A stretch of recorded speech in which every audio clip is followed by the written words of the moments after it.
cima, tem o pedestal. Beleza, obrigado. Pra cá, viu? Ah, pra cá é ótimo, né? Pra cá. Olha a minha vaga aí. Isso. Sobe eu. Como se não fosse desafio suficiente.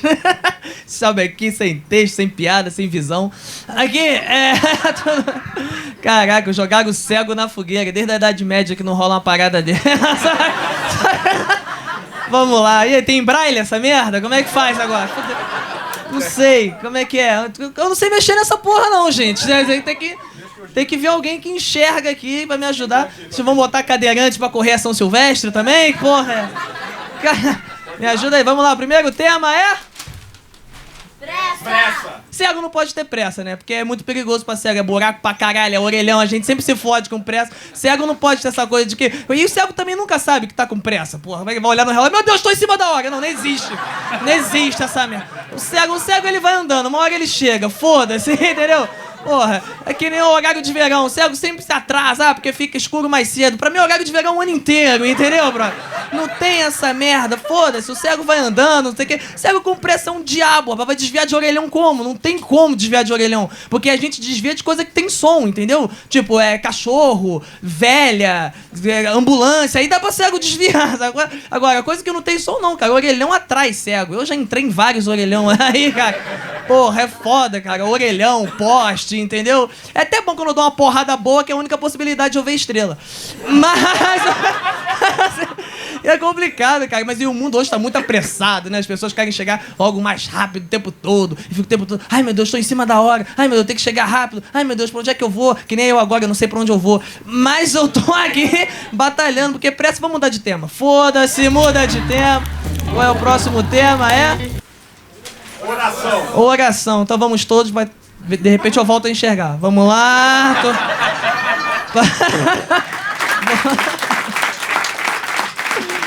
Caraca, maluco. Essa porra funcionasse, porra, não tinha cego na Record, né?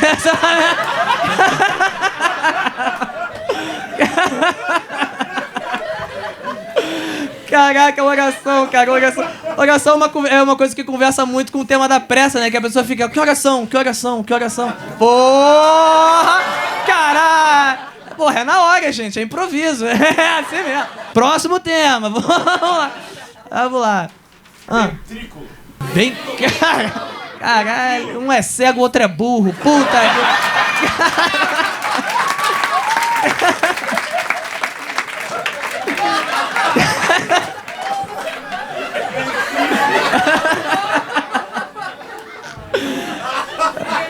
Vamos lá, ventríloco. O que é que eu mais que eu vou... Que tema merda é esse? Ventríloco. Eu não conheço nenhum ventríloco. Eu conheço um comediante que é ventríloco, que é o nome... Qual é o nome daquele menino que tem um nome estranho? Iaco. Isso, Iaco Sideral, sei lá. Que é um ventríloco, foda-se. Bom, vamos lá. Tem algum ventríloco na plateia? Fala comigo aí. Eu queria poder ser um ventríloco agora e controlar vocês, entendeu? Eu falo qualquer merda, falo, ri aí. Aí vocês riem e tal. Ia ser do caralho, porque aqui eu tô ficando meio desesperado já. Vamos ver o que eu vou falar. Ventríloco, brother. Ventríloco.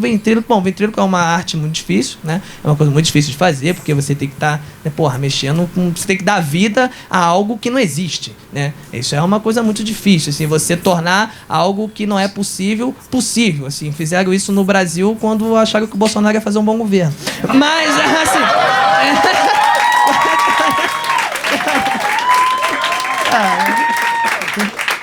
Tá vendo? Atacar o governo sempre dá certo. Como meu tempo tá acabando agora, deixa eu tentar fazer uma piada que envolve os 3 temas. Qual era mesmo? Era pressa, oração e ventríloco. Ventríloco é um boneco que você manipula, então não adianta ter muita pressa, senão não vai ter muita graça. E aí, né, você tem que sair fazendo uma oração. Valeu, pessoal! Te amo! Mais um dia aí na fogueira. Hoje a parada foi tensa, gostei também. Eu fiz a primeira vez semana passada, que foi bem legal, assim. Hoje também foi legal, mas mais diferente. Achei que os temas estavam mais difíceis e tal. Consegui entrar uma ou outra piada ali, mas fiquei mais tempo no abismo, né? Que é o que a fogueira propõe, né? Que a gente fica ali meio, e aí, se vira. Eu tive mais esse tempo de se vira, e aí, tira a piada da onde agora? Nessa fogueira de hoje. Mas, pô, como exercício foi super divertido de novo, a galera também conseguiu se divertir. E é isso aí, mais uma fogueira aí. Vamos ver como é que vai ser a terceira, da próxima vez que eu vir. Tá com a piada aqui calada, você fala, puta, não, mas esse é um texto que eu já fiz. Aí, claro, vamos supor, é que aqui não dá pra fazer isso. Porque, pelo menos alguém que tá contigo, você se conhece e tudo mais, alguém fala, ô, Rominho, essa é tua já, né? Tipo, a galera já sabe quais são os seus textos. Rola. Daqui o pessoal gritava. Ô, parou. Já foi. Saber nisso aí. Eu não entro nesse universo. Sim, e eu disse que muito antigamente eu falava. Muito antigamente eu falava. Vai que de repente você até tem um texto pronto, mas você não foi desafiado se você fizer isso. Aí você fica puto consigo mesmo. Aí você fala, supermercado, caralho, eu tenho um texto ótimo, eu vou testar aqui. Ó, no meu último Na Fogueira, eu já tinha pensado em algumas premissas. O cara ficou estudando no dicionário. Até a letra D, até a letra D eu sei todas as palavras. Não. Se vier a escola, tô ferrado. Caíram temas. Que eu pensei assim, eu tenho umas ideias sobre esse tema que eu nunca fiz no palco. Vou tentar desenvolver aqui. Sim. Não é uma piada que eu já trouxe, eu não sabia se ia funcionar ou não. Mas eu já tinha uma opinião que eu não tinha trabalhado ela ainda. Eu tentei pensar qual seria a minha maior dificuldade. Eu acho que a maior dificuldade é por eu consumir muito comédia, inclusive até comédia que eu não faço stand-up, assistir os vídeos dos amigos, etc e tal. O meu medo é o cérebro me trair. Mas eu achei muito legal, que eu perguntei isso pro Patrick, ele falou, se de repente você começar a fazer piada, sei lá, do Rafinha, qualquer coisa, ela vai falar, porque já aconteceu isso comigo, eu comecei a escrever uma cena e o Dani falou. O Dani, na época, ele dirigia o SNL. Ele era um dos diretores, né? Tinha lá. Sucesso lá. Não, incrível. Foi um ano maravilhoso. Meu cérebro, juro, eu bloqueio várias... Ainda bem que não tem nenhum cara filmando isso. Como é que ele... Onde ele surge? Mas eu apaguei várias coisas da minha mente naquele ano. Enfim. Teve uma época que eu parei de ver stand-up da galera. Parei, porque prejudica muito na hora da criação, às vezes, sabe? Cara, mas daí eu passei por essa fase, mas eu cheguei numa fase que eu pensei assim, deixa eu assistir bastante, que às vezes a forma como esse cara abordou um tema, eu posso abordar um tema que eu já tô trabalhando e não tô conseguindo. Não vai ter nenhuma piada igual. O proibido não é fazer piada de avião. O proibido é fazer a mesma piada que o cara Mas às vezes olha a relação. O tema não tá mais proibido. Olha o jeito que ele tá abordando o avião. Exato. Será que eu posso abordar sofá de um jeito, o ponto de vista parecido?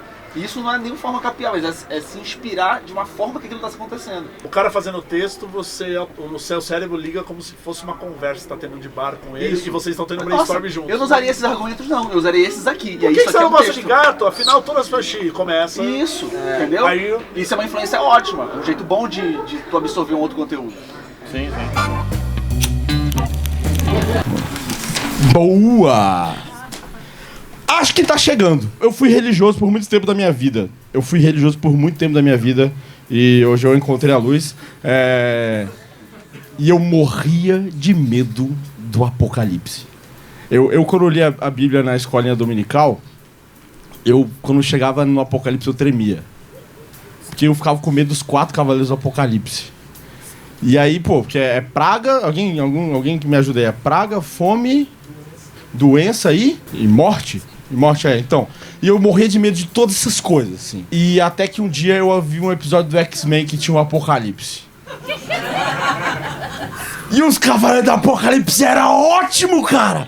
Vocês se lembram? O Apocalipse era o mutante mais foda do mundo. E ele queria matar todo mundo. E aí ele falou, vou pegar uns mutantes aqui, eu vou transformar eles nos 4 Cavaleiros do meu Apocalipse aqui. Aí ele pegou 4. Um deles ele pegou o Anjo. Que é o X-Men mais merda que tem. O que é o Anjo? É um cara com uma asa. E o que você faz? Eu sou um pombo gigante. Era isso que era o Anjo do X-Men. Ele bota o Anjo com uma asa de metal. Você fala, caralho! E essas asas de metal soltam umas flechas de metal. Eu quero que o Apocalipse venha e me dê umas asas de metal. E aí eu fiz um pacto com o demônio. Brincadeira. E por fim aqui, Apocalipse, não é?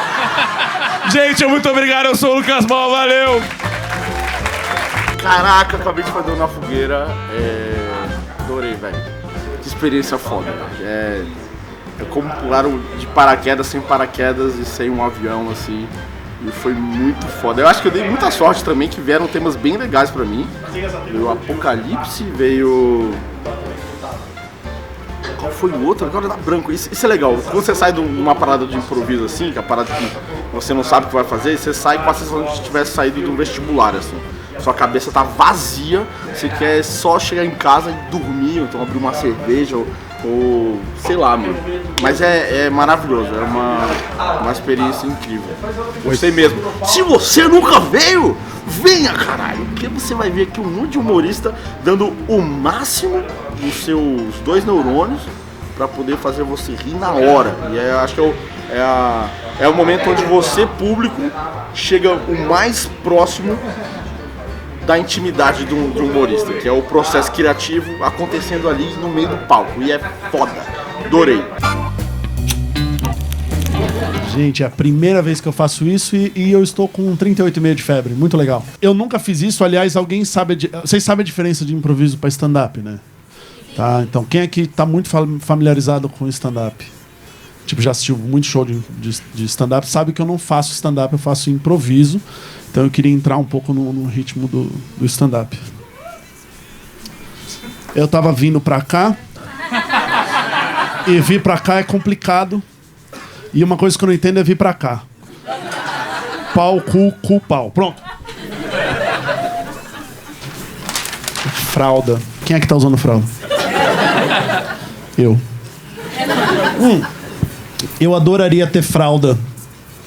Usar fralda pra sempre. Porque a fralda, ela é uma comodidade que a sociedade nos impõe para retirar. Aí vai virar uma palestra, né? Um TED daqui a pouco. Porque eles impõem isso, a sociedade impõe que você tem que retirar a fralda mais ou menos aos 2 anos. E a sociedade impõe que você faça o seguinte: em 2 anos você vai retirar a fralda e você vai começar a usar a privada. Já é um incentivo à iniciativa privada. Nessa coisa de privatização e tudo mais, a gente é desde o começo e a gente não percebe isso. Como o sistema empurra a gente. A utilização da fralda já é esse o problema. Que você estaria ali numa boa, você estaria conversando com a pessoa e no máximo você teria um momento de pausa. Você estaria falando... Não, e é muito engraçado, porque o Rodrigo, ele...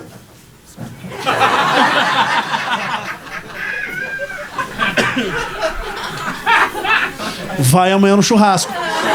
E aí você pede, dá só um minutinho. Por exemplo, a gente percebe que o Japão é uma sociedade avançada porque eles nunca pararam de usar fralda e lutam sumô. Vamos pro próximo tema.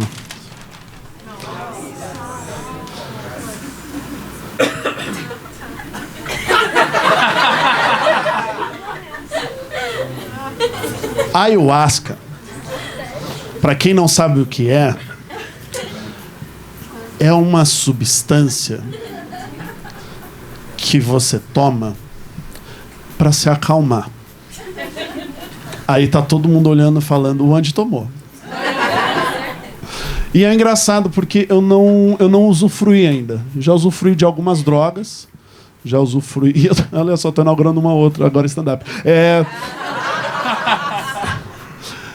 E você vê, tipo, seus demônios, você conversa com seus avós, você briga com a sua mãe, coisas que você não brigou, você fala, por que eu não usei fralda? E aí você faz toda uma discussão interna. Eu adoraria tomar, e parece que o Patrick vai servir isso agora no final, depois de uma segunda banda que vai ter. Quem quiser, só escreve o... Eu vou mudar de tema. Aproveitar que me deram uma colher de chá. Fadas. Fadas é fodas, né? Porque só tem uma, né? Que é a fada do dente que eu conheço. Podia ter outras fadas, né? A fada do dente é muito legal porque você imagina que ela tem todo um sistema de negócios, né? Então elas chegam, talvez, várias fadas do dente chegam e falam... E aí, Lúcio? E aí, Jorge? Hoje foi foda. Que foi, cara? Que foi, não? O moleque era um pentelho. Ô, velho, não chora não. Calma. Eu não tinha o dinheiro. Aí ele ficou puto, tirou uma arma. Ela tirou em mim, eu saí correndo. Nunca mais eu pego um dente em Osasco. E elas no armário, que foi? Tipo, aí chorando assim, os caras falam, ih, o que aconteceu com ela? Osasco. E é engraçado, porque quem toma ayahuasca vê fada, né? Na hora. Bom, vou aproveitar que eu sou café com leite e vou virar mais uma. Só tem droga aqui? Isso é vontade, gente? De Jamaica, eu só tenho uma história que eu fiz cultura inglesa. Nossa. É tipo um CNA um pouco mais caro. E eu fiz cultura inglesa e aí você treina aquele listening. É uma bosta, obrigado. Em que é? E na época eu sou velho que a pessoa botava play numa fita, né? Que era... Ok, guys. Listen to... Now, listen to... E a professora nunca botava no ponto. Now, this guy... Aí ela botava um listening. Listen to this conversation. Hi, my name is Brad. Hello, my name is Mark. Mark, what do you do for a living? I'm a stylist. Beleza, você treinava a semana inteira. E eu juro pra vocês que na prova final, que tinha que fazer o listening, e ela falava assim, gente, eu vou botar e eu só vou poder tocar 2 vezes. Tá bom? Aí era. Ouça essa conversa, tava em inglês, entre um escocês e um jamaicano. Lembrando que você treinou com Hi, my name is Peter. Yeah, man, no, boy. You want some boy. And hold it, and hold it, guys to the wall.